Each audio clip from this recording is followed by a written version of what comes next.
नमस्कार, चलिए शुरू करते हैं। हाँ, पर इससे पहले शायद कोशिका क्या है ये थोड़ा सा याद कर लें, मतलब बहुत संक्षेप में। हाँ, अच्छा रहेगा। तो कोशिका देखिए जीवन की सबसे छोटी इकाई है, प्रोटोप्लाज्म का एक संगठित रूप जो एक झिल्ली से घिरा होता है। और यही झिल्ली आज हमारा फोकस है। और इस प्रोटोप्लाज्म में ही साइटोप्लाज्म, केंद्रक और बाकी सब अंग होते हैं ना? बिल्कुल, केंद्रक यानी न्यूक्लियस और दूसरे कोशिकांग, और ये सब साइटोप्लाज्म में रहते हैं। अगर आप साइटोप्लाज्म से सारे अंग निकाल दें तो जो जेल जैसा तरल बचता है वो साइटोसोल है। ठीक है, पर हम आज उस बाहरी झिल्ली की बात कर रहे हैं। हाँ, प्लाज्मा मेम्ब्रेन की। तो सबसे पहला सवाल, इसे खोजा किसने? पता कैसे चला कि ऐसी कोई चीज है? इसका श्रेय जाता है श्वान को, थियोडोर श्वान।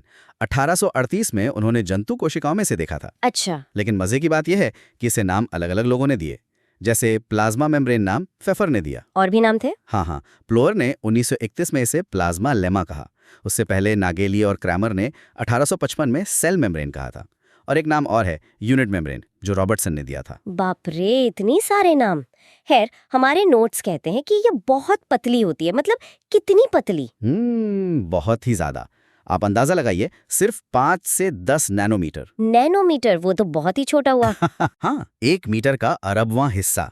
इतनी पतली कि आप इसे नॉर्मल लाइट माइक्रोस्कोप से देख ही नहीं सकती। तो फिर पता कैसे चला इसकी बनावट के बारे में? वो संभव हुआ इलेक्ट्रॉन माइक्रोस्कोप आने के बाद। 1950 के दशक में जे डेविड रॉबर्टसन ने पहली बार इलेक्ट्रॉन माइक्रोग्राफ से इसे ठीक से देखा। उन्होंने क्या देखा? उन्होंने देखा कि ये 3 परतों जैसी दिखती है। 2 गहरी, मतलब इलेक्ट्रॉन सघन बाहरी परतें, और उनके बीच में एक हल्की सी परत। 3 परतें? क्या ये हमेशा ऐसी दिखती है, हर कोशिका में, या कोशिका के अंदर की झिल्लियों में भी? हाँ, और यही तो कमाल की बात थी।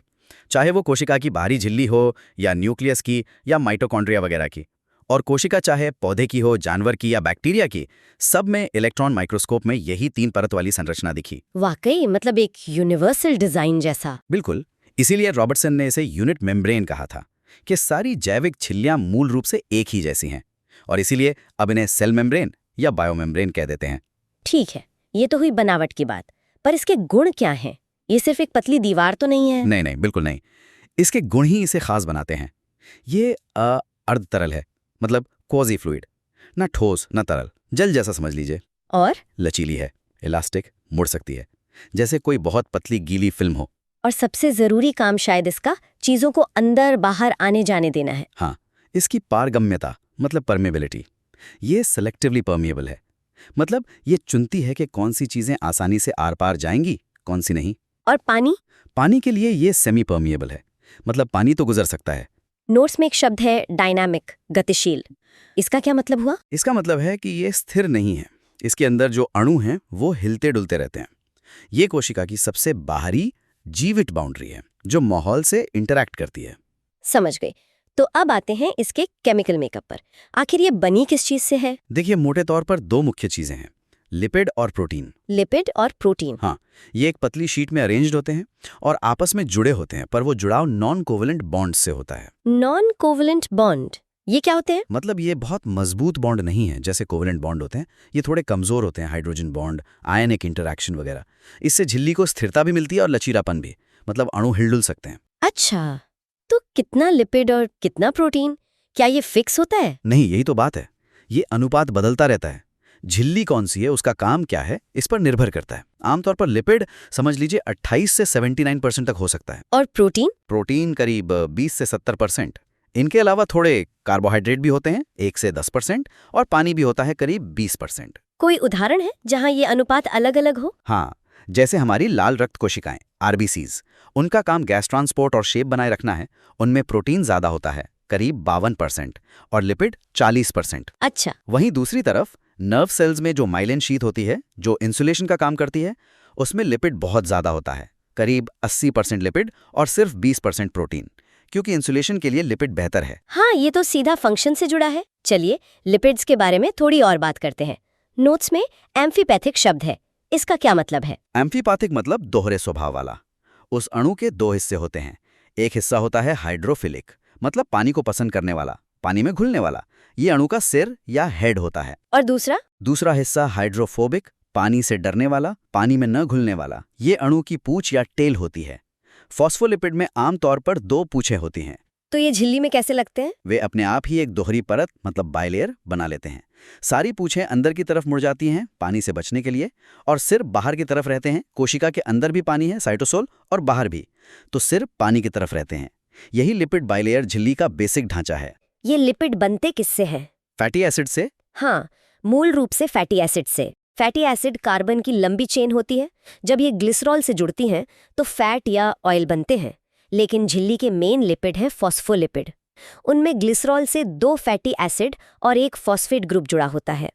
इसी फॉस्फेट वाले हिस्से से सिर बनता है जो हाइड्रोफिलिक होता है। फॉस्फोलिपिड के अलावा कोलेस्ट्रॉल का भी जिक्र है, वो भी लिपिड है। हाँ, कोलेस्ट्रॉल भी एक तरह का लिपिड है, पर उसकी बनावट थोड़ी अलग है। वो छोटा होता है, उसमें रिंग्स होती हैं और एक छोटा सा हाइड्रोफिलिक हिस्सा OH ग्रुप होता है। तो वो बाइलेयर में कहाँ फिट होता है?